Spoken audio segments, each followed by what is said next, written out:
இந்த வீடியோவில் நம்ம இப்போ பார்க்க இருப்பது திருநெல்வேலி சட்டமன்ற தொகுதி 1984 வருஷத்தில் நடைபெற்ற இந்த தேர்தல் முடிவுகளை நம்ம பார்க்க இருக்கிறோம். அதில் முதல் 2 இடம் பிடித்த எந்த கட்சி, வேட்பாளர் பெயர், அவங்க வாங்கிய ஓட்டு சதவீதங்கள் எல்லாமே நம்ம தெளிவாக பார்க்க இருக்கிறோம் இந்த வீடியோவில்.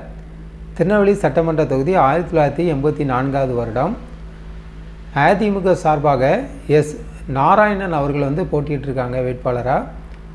56,409 ஓட்டுகள் வாங்கியிருக்காங்க. அவங்க 59.57% ஓட்டு வாங்கி வெற்றி பெற்றிருக்காங்க.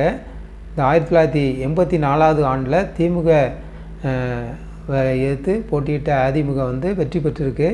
திருநெல்வேலி சட்டமன்ற தொகுதியில் அதிமுக வெற்றி பெற்ற ஒரு தொகுதியாக பார்க்குறோம். 2வது இடத்துல இருப்பது திமுக பார்த்திங்கன்னா ஏஎல் சுப்பிரமணியன் அவர்கள் வேட்பாளராக திமுக சார்பாக போட்டியிட்டிருக்காங்க. அவங்க வாங்கிய ஓட்டு 37,547 ஓட்டு வாங்கியிருக்காங்க. அவங்க 39.65% ஓட்டு வாங்கி இந்த நேரத்தில் 2வது இடத்துல வந்திருக்காங்க. இந்த தொகுதிக்கு இப்போ அவங்க புதியவர்களாக இருக்காங்க.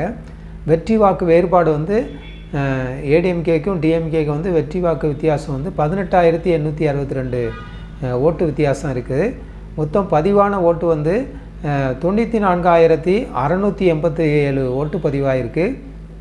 பதிவு செய்த வாக்காளர்கள், ஓட்டு போட தகுதியுள்ள வாக்காளர்கள் 1,29,277 பேர் ஓட்டு போட தகுதியானவங்க குறிக்கப்பட்டிருக்கு. அதே போல் பதிவான வாக்குகள் 94,687 ஓட்டு போட்டு தான் பதிவாயிருப்பதுங்க. அதிமுக கைப்பற்றிய ஒரு தொகுதி 1984 வருடம் திருநெல்வேலி சட்டமன்ற தொகுதியை நம்ம பார்த்துட்ருக்கோம்.